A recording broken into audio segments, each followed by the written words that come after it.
Number 1. Stop criticizing and complaining. Let's start with something we all do, but don't realize how much damage it causes. Criticizing people. It's automatic. Someone makes a mistake, and we point it out immediately. It doesn't matter if you're right. It doesn't matter if your intention is to help them. The second you criticize, the other person gets defensive. Instead of listening to you, they start justifying themselves, making excuses, or worse, resenting you. That's just human nature. When we criticize, condemn, or complain, the other person doesn't think, oh, let me reflect on this and change for the better. No, they think, who does this person think they are? And they shut down. Let's say your friend is always late. Instead of saying, you're so unreliable, you're always late, which will only make them defensive, you could say, man, I really look forward to hanging out with you. It would be awesome if we could start on time so we can make the most of it. See the difference? Now, let's talk about complaining. It's easy, right? The weather sucks. Traffic is terrible. Your Wi-Fi is slow. But what does complaining actually do? Nothing, except bring down the mood of everyone around you. If you stop criticizing, condemning, and complaining, people won't just like you more, they'll listen to you more. They'll respect what you say because they won't feel like you're attacking them, and that gives you way more influence than any amount of criticism ever could. Number 2, give honest and sincere appreciation. Everyone loves to feel appreciated. When someone genuinely acknowledges you, it just hits differently. Imagine your boss doesn't just say, hey, thanks for your work today, but instead says, hey, I saw how you handled that tough customer. You stayed patient, solved the problem, and made them happy. That was impressive. Feels different, right? Because it's not just words, it's recognition. Most people go through life feeling unnoticed. They do their job, they help others, they put in effort, and nobody acknowledges it. Now imagine if you were the one person who actually saw their efforts and pointed them out. You'd stand out immediately. People remember moments when they feel valued. They don't forget it. When you give genuine appreciation, you create a positive bond that sticks in their mind. Also keep in mind that flattery is not the same as appreciation. Flattery is fake. People see through it. You're amazing. You're the best. Wow, so cool. Sounds nice, but it's empty. But telling someone, I noticed how you handled that problem today, that took real patience and skill. That sticks. Appreciation works best when it's specific, sincere, and earned. Number 3, spark their desire. People don't do things because you want them to. They do things because they want to. That's just how human nature works. If you want to influence someone, you have to stop thinking about what you want and start thinking about what they want. And when you align what they want with what you need, you don't have to push or convince. They'll do it eagerly. Dale Carnegie tells a story about a father trying to get his son to stop smoking. Instead of nagging, he sat down and asked his son, what's something you really want? His son said he wanted a car. So the dad made a deal. If the kid quit smoking for 6 months, he'd help him get that car. The kid wanted to quit now. It wasn't about obeying his dad.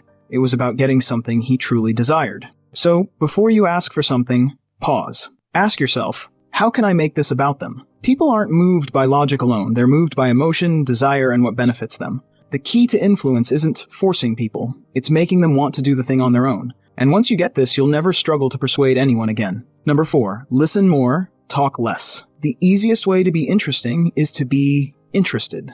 Let's say you meet someone new. Instead of saying, yeah, I just got back from a trip to Japan, try, oh wow, have you ever traveled anywhere exciting? Instead of, I love hiking, try, oh, do you like the outdoors? Now, they're talking about their experiences, their thoughts, their interests. Think about advertisements. Companies don't say, buy our product because we want your money. They say, buy our product because it will make your life easier, happier, or more exciting. They make it about you. And that's exactly how you should approach people. Think about it. What's everyone's favorite topic? Themselves. Their stories, their opinions, their problems. We all love to feel heard and understood. But most people are just waiting for their turn to talk. They're not actually listening.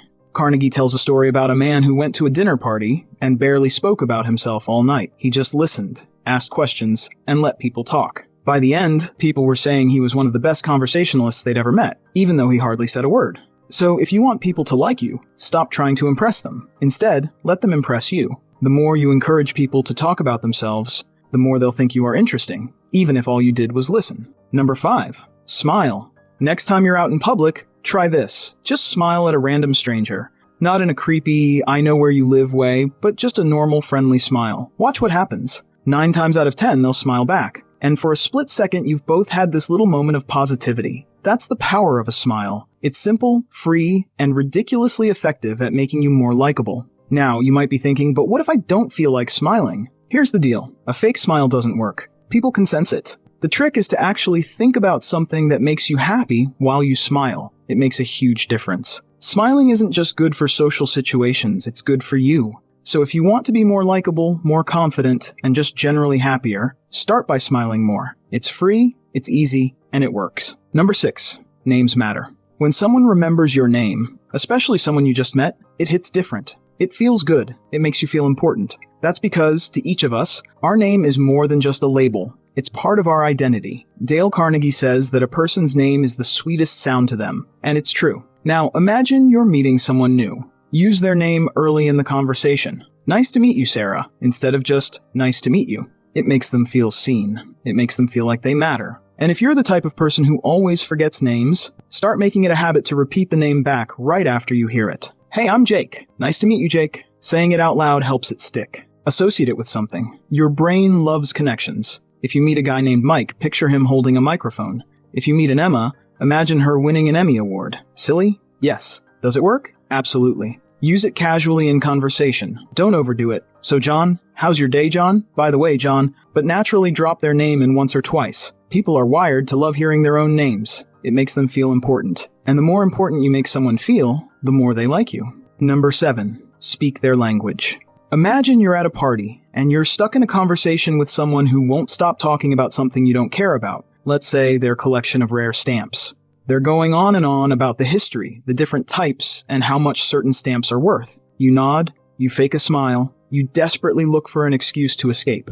Now, flip that scenario. What if instead they started talking about something you love? Maybe it's your favorite TV show, your passion for fitness, or that new game you've been obsessed with. Suddenly you're engaged, you're interested, and the conversation feels effortless. Why? Because they're talking about what you care about. So if you want someone to instantly like you, talk about what they care about. Number 8.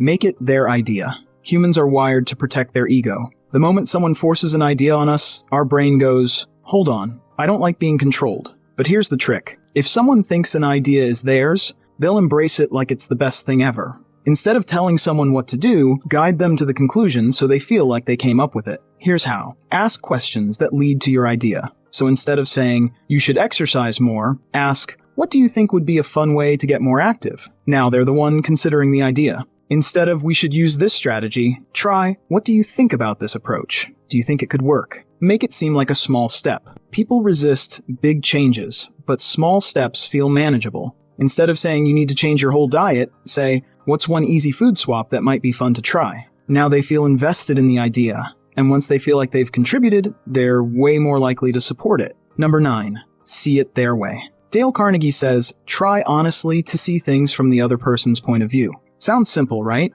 But almost nobody does it. Why? Because when we argue, we're not actually trying to understand. We're just waiting for our turn to talk. But the moment you genuinely try to see where the other person is coming from, the entire vibe of the conversation shifts. Let's say your friend is mad at you for canceling plans. Your first instinct might be to say, relax, it's not a big deal. But to them it is. Maybe they were looking forward to it all week. Maybe they had a rough day and just wanted to hang out. Instead of brushing it off, you could say, I get why you're upset. You were counting on this and I let you down. Now they feel heard, and suddenly the tension starts to fade. Number 10. Make them feel valued. Everyone, and I mean everyone, wants to feel important. It's hardwired into us. No one wakes up in the morning thinking, I hope people ignore me today. And if you can make someone feel important genuinely, not in a fake over-the-top way, they'll respect you, like you, and even go out of their way to help you.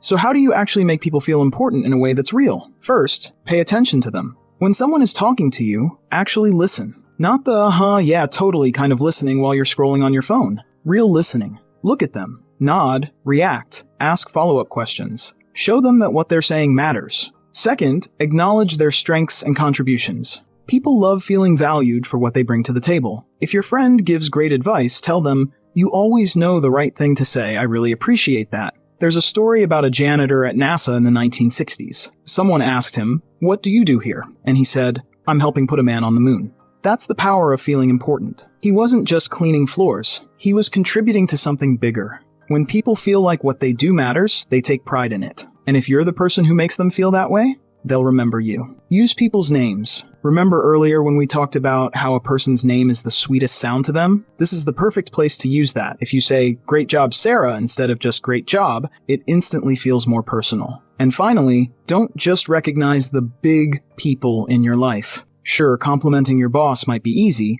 but what about the waiter serving your table? the cashier at the grocery store, the security guard at your office. Saying, "Hey, I appreciate what you do," to someone who never hears, that can make their whole day. If you found these tips helpful, hit that like button and subscribe for more.